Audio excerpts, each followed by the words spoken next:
देख रहे हैं मुल्क का सबसे ज़्यादा देखा जाने वाला न्यूज़ चैनल सच्चाई न्यूज़। पूरा केस दाखिल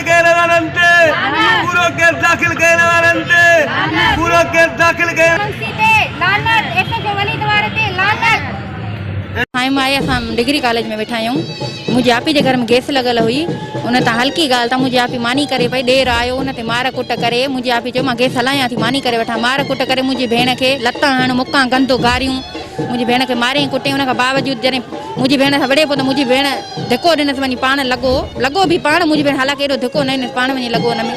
त मुंहिंजी भेण चयसि त तूं हरूभरू मूंखे गारियूं गंद छो थो ॾे? भाऊ मां गैस हलायां थी न, एतिरो को मसइलो त न आहे वॾो।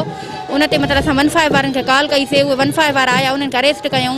उन खां पोइ वरी हुननि पाण प्लेन करे मुंहिंजे अबू खे अरेस्ट करायो। मुंहिंजो साइमा नालो आहे। जी हा, मुंहिंजे रियाज़ खे असां अरेस्ट करायोसीं।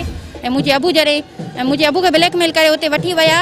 मुंहिंजे अबू राज़ीनामो बि कयूं, चयूं इहा बसि ॻाल्हि तइ थी वई आहे, उहो बाहूं पोइ बसि असां पंहिंजो मसइलो आहे, बसि ॻाल्हि सही आहे, ॻाल्हि तइ था कयूं, हिते मामिलो ख़तमु था कयूं। मुंहिंजो अबू चयो ठीकु आहे। जॾहिं मुंहिंजो अबू घर आयो त उनजे बावजूद असां ते हुन माई, उनजी भेण जेकी फरीद ऐं पीटीआई अॻुवाण आहे, सैफुल्ला अबड़े जी आहे, उन खां हर कॉल बि कराए थी। अब्दुल सत्तार मंगसी SHO वलीद नारो, उन ॾे कॉल थी कराए। उन खां चए थी हिननि ते असां ते कूड़ी FIR कई वई आहे। हीअ असांजी FIR आहे, इहा कूड़ी FIR असां ते कई वई आहे। जॾहिं असांजो राज़ीनामो थियो न त बसि ॻाल्हि ख़तमु थी वञे हा न, त हुननि त बि असां ते कूड़ी FIR कई आहे। बराए महिरबानी सां इंसाफ़ ॾिनो वञे। आजी साहब खे अपील आहे जी, पुलिस त असां ते कूड़ा केस थी करे न। पुलिस अब्दुल सत्तार मंगसी पैसा वठी करे हुननि जी सपोर्ट थो करे। हालांकि असांजी NC कटियल हुई बि हुन एक्शन न खयो। जॾहिं हुननि जी FIR कटी आहे पोइ हुन एक्शन खयो आहे। हालांकि पहिरियों असांजी हुन ते NC कटियल वलीद नारे थाणे ते। फिर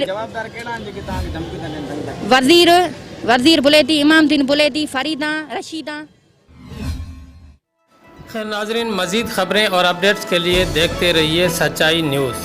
आप हमारी खबरें किसी भी वक्त YouTube, ट्विटर और फेसबुक पेज पर सच्चाई न्यूज़, स्पेल है SACHAR स्पेस NEWS लिखने के बाद सर्च करके देख सकते हैं।